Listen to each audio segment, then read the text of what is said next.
10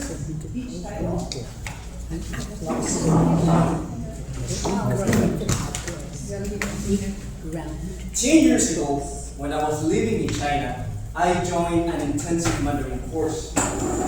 And the very first day at school, they make you take a test. And that single test determines which class and level you will be for the rest of the year. And I was only planning to stay 1 more year in China, so I thought, if I do low, if I get low grades at this test, I will start on a low level. And if I keep on that low level for the entire year, I won't make that much of a progress. So I need to start high. And I did something that I don't really feel proud of, but I cheated. I know, you wouldn't believe it, but I cheated. The next day, they give me the number without knowing my grades of the room, the classroom I was supposed to attend. And reading the number, walking through the hallways of the school, I started noticing that the more I was moving forward, the less students I will see on each classroom. Like, it started like 100 students, and then one went like 60, and then 40, and then 20, until I get to my classroom. And I let my head on the side, looking and scanning, and all I realized is I only saw 6 students. So I was like, okay, I even double checked the number. I was like, no, am I in the correct room? And I was. So I get in, I go to the back of the room, and when I was waiting, I started thinking, am I in trouble? Are we the ones who get caught because we were cheating? And suddenly, everything's so quiet, I start looking, and I bet you know this is all I see. Man comes inside the room, and he starts, 大家好，我是你们的中文阅读老师，我是大卫老师。今天我们要学习中国历史啊，快吧，打开书，大卫。And I'm like, what? And suddenly, students stand up and start reading. And full disclosure, I wasn't on that level of Chinese at that time. So all I figure out, like by the end of that class, is I feel the dumbest. I don't feel I am the dumbest person in the room because they made me go in front and read.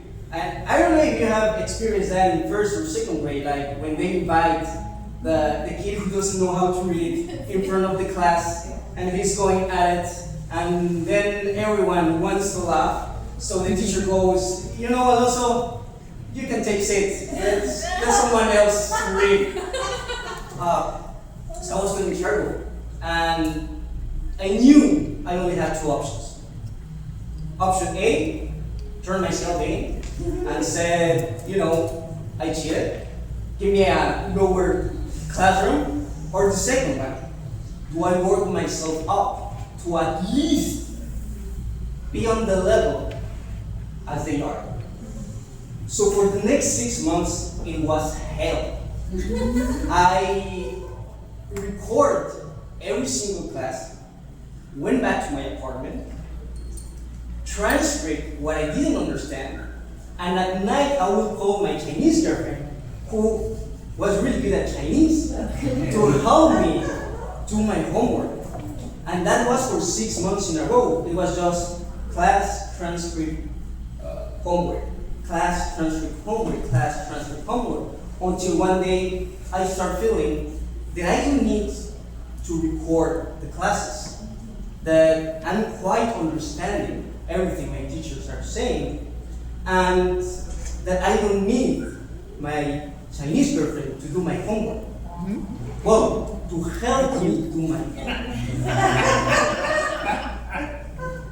And at the end, I mean, I was feeling pretty confident. And don't get me wrong, like, I was still the dumbest person in the room. But I realized that maybe I was not even as far as the other students were at that Chinese level. But they wasn't as far as what I learned in that single year. Fast forward 9 years later, I was pitching an idea of introducing a scholarship to our school, or the university I was working at. And in a room just like this, there was a co-founder and there was a general director. And I was telling them about why we need this scholarship to improve the athlete career. And when I was doing the presentation, the co-order just pops up and said, Alonso, are you crazy? I'm like, why? It's like, the problem we're having right now is that we are not covering the cost of the acting school being open. And now you want to introduce a full scholarship that it won't give us money just to get young, talented persons. And I was like, yeah, that's exactly what I'm saying. I mean, just let me ask you the following. Why is this problem having only on acting and not on the other two degrees? And I say to them, I will say why. Because the past year, we have one student who won the first place at the New York Film Festival, and we have 6 students working in Cartoon Network, one of the biggest brands in animation, and that has spread the word and attract more people. We are not introducing the scholarship just for charity, because what I want is to raise the bar. Because the moment we raise the bar, and the other acting students who haven't got anything until this point know they're the dumbest person in the room, I can guarantee you they will act and they will prepare more projects. And those projects will get more people, and by then you will get your money back. So Toastmasters and guests, the next time you feel yourself that you're the dumbest person in the room, just remember, you are in the right room, because you have nothing to lose but too much to gain.